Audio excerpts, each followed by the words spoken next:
A 5-year-old boy in Ohio experienced intense nightmares. He began waking up in the middle of the night screaming that the plane is crashing, and I'm not able to get out. When he was shown an image, a photograph of a World War II aircraft, he immediately recognized it, named it, and not only this, he began to reveal some intriguing details about that particular model which would have been impossible for him to know at that age. Now, cases like this have been documented throughout the world, and Swami Vivekananda once said, "None of us come to this planet with a clean slate. We all carry karmic imprints.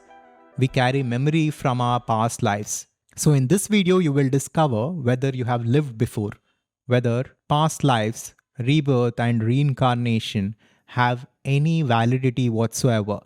And not only this, you will understand how your innate talents, your deepest tendencies, your fears and your desires are not actually coming from your present life. The Vedantic wisdom has always maintained that consciousness transcends the boundaries of birth and death. And like a traveler collecting experiences across many journeys, our subtle body carries the imprint of previous lives into the present existence. So these memories, this wisdom, this imprints that you carry from your past lives have been shaping your life and your swabhava. So let's understand how you are literally a product of your past. In part 1, we will look at the signs that you might have lived before. Have you ever visited a place for the first time, but immediately feel a sense of familiarity with it, a sense of connection and a sense of resonance with it? Have you experienced the fear of heights or the fear of water?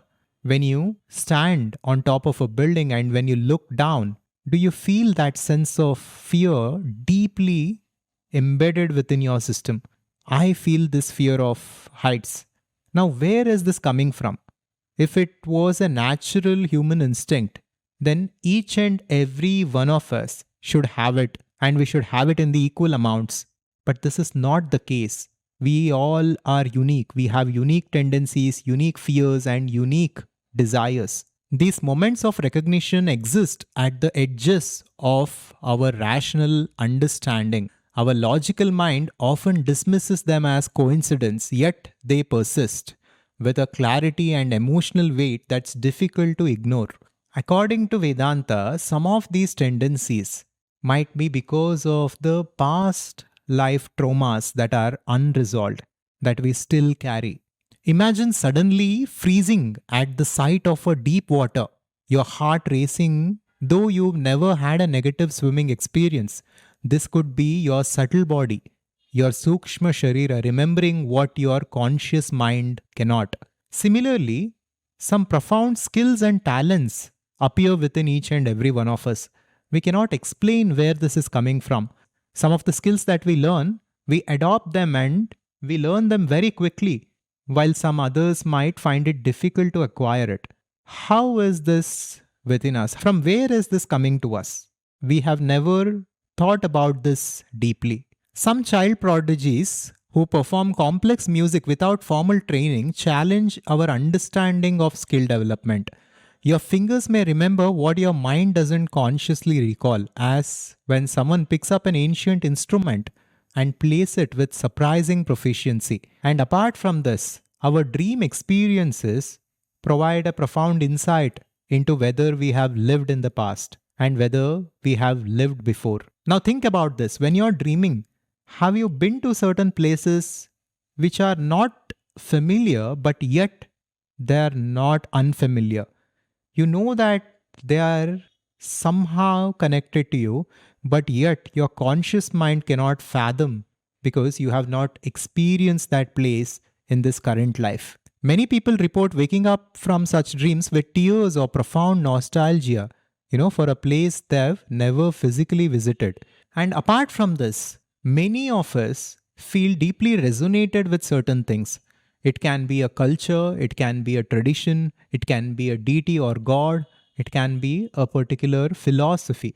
For example, many people from across the world, watch these videos and comment on these videos, and many people from across the world are a part of our community at the Advaita Conscious Society. Now, when people are not familiar with Vedanta, when people are not exposed to this wisdom throughout their life, in their childhood, how can such an alien philosophy deeply resonate with that people? When we look at all of this, we begin to see a pattern that tells us that we carry memory within us. We carry certain tendencies within us. And these tendencies are dictating our current behavior. And interestingly, physical marks provide a very deep insight to this phenomenon. Dr. Ian Stephenson's research documented numerous cases where birthmarks correspond to fatal wounds from the previous lives.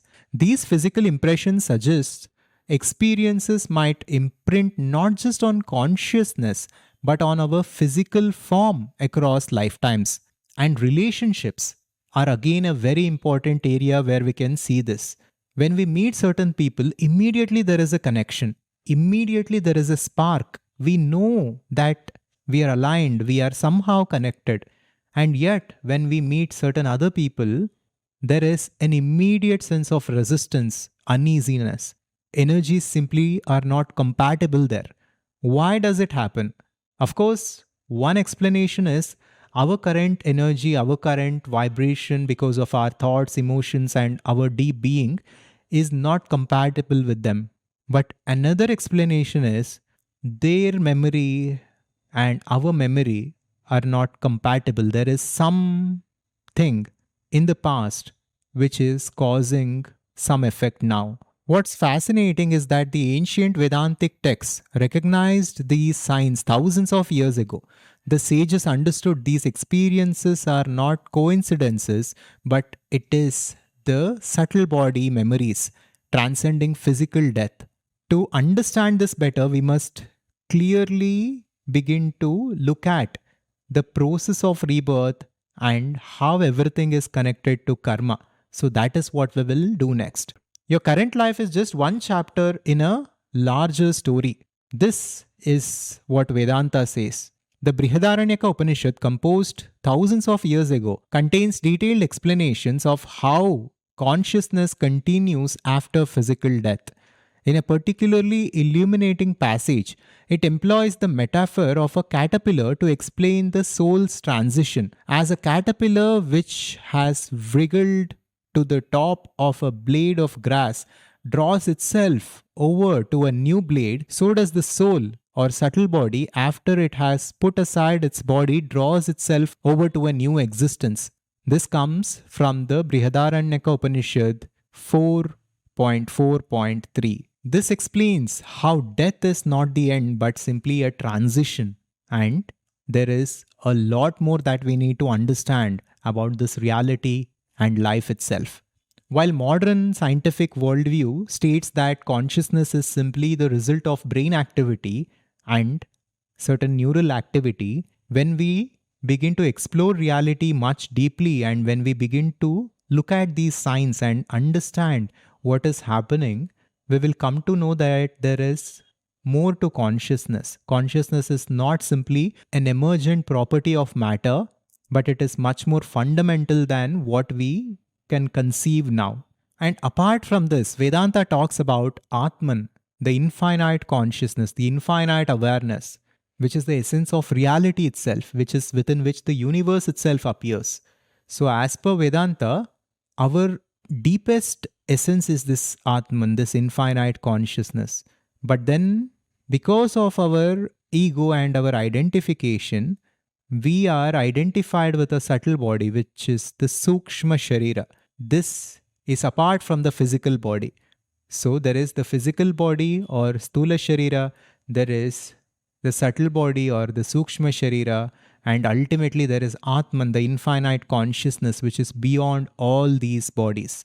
Our true essence is this Atman, but the subtle body is what we are identified with. This is the mind along with prana, which moves from one body to the next during the death of the physical body. According to Vedanta, the essential self, Atman, is always unchanged. It is eternal, it is infinite. But what changes and what modifies and what moves from one body to another is the subtle body or the Sukshma Sharira. The text explains our attachments to physical existence through 8 grahas, the senses, and atigrahas, the sense objects. These create bonds tying consciousness to form. Your sensory experiences create desires that propel the subtle body into new bodies where those desires can be fulfilled. The Vedantic philosophy talks about two distinct paths that a subtle body can take after the physical death. Number one, the path of gods or Devayana, and number two, the path of ancestors or Pitriyana.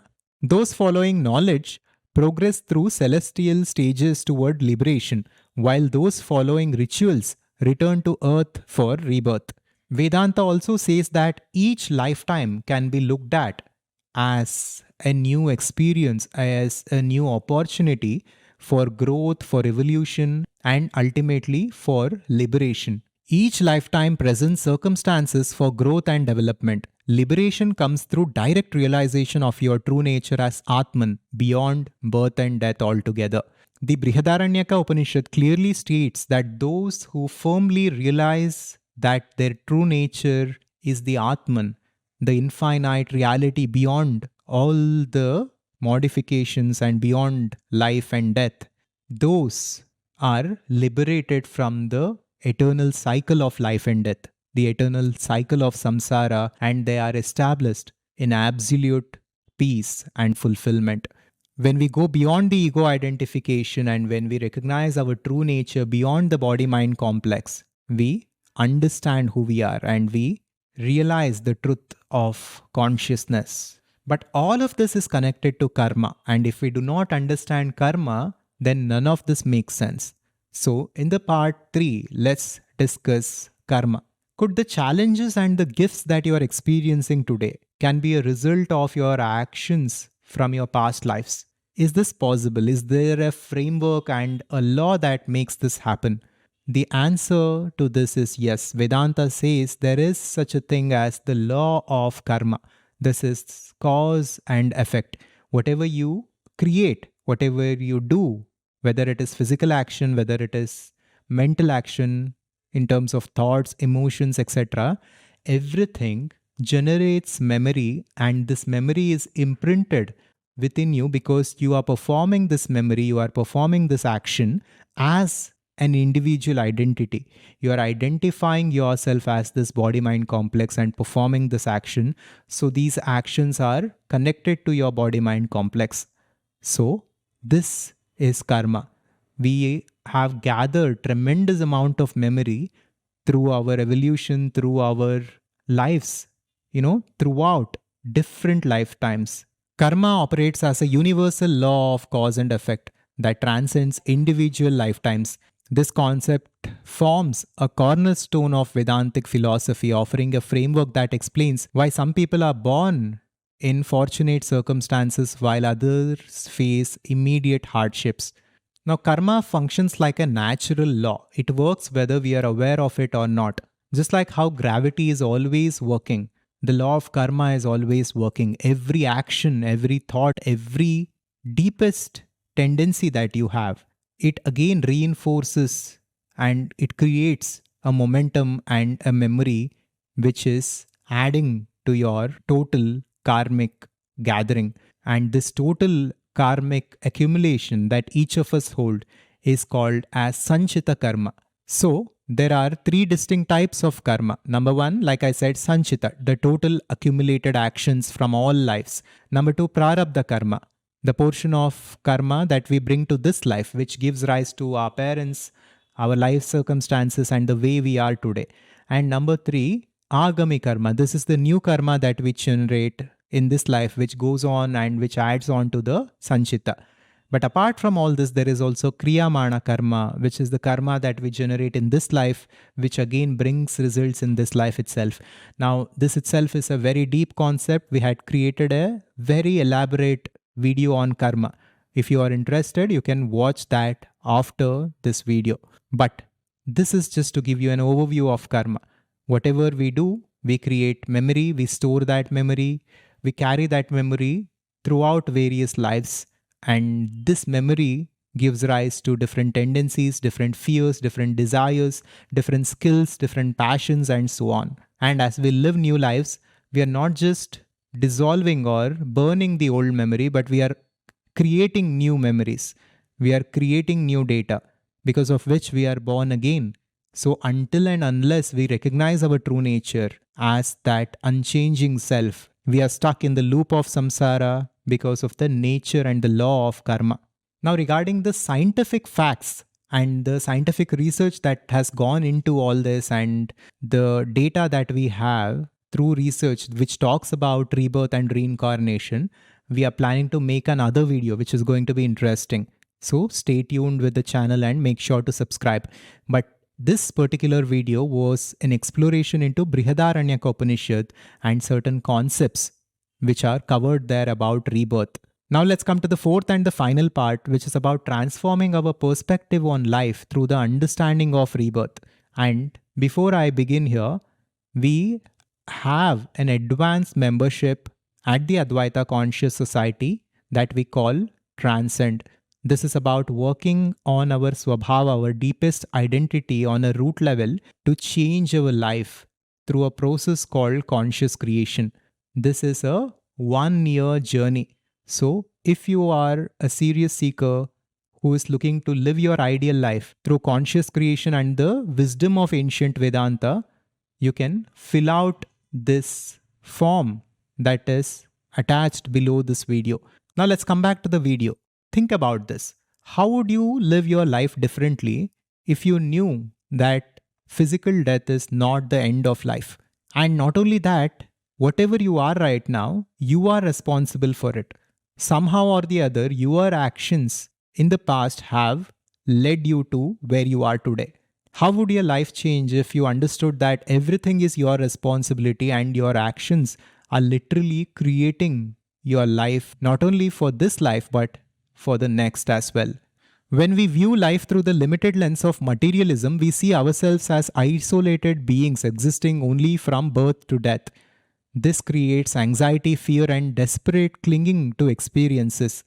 Every pleasure becomes something to grasp tightly, fearing it will never return. That is why we must free ourselves from the limited perspective of materialism.